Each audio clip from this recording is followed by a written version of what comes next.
Mga kamasters, ito pa yung isa kanina na buko. Tama lang, ganda ng ano niya. Tirahin na natin. Sarap.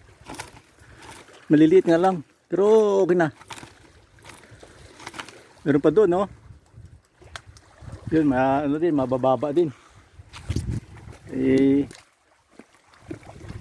Medyo low tide pa eh, kaya hintay-hintay muna natin na ano, tumaas bago tayo magpapaper.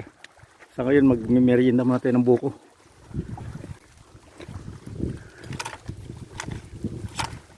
Ayan, maliliit lang pero ayos na. Ganda, tama lang yung ano niya. Yun, nag-testing na ako kanina ng isa eh. Tama lang yung laman niya. Okay, standby muna mga kamasters. Merienda muna tayo ng buko habang naghintay tayo na mag high tide. Yun lang oh. Inaabot lang mga kamasters ang baba. Doon pa, marami pa doon.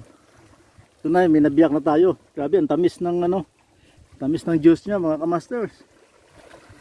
Maliliit nga lang. Mga wild na hindi ito coconut eh. Okay, standby muna, kain muna tayo. Uy, ano, yummy.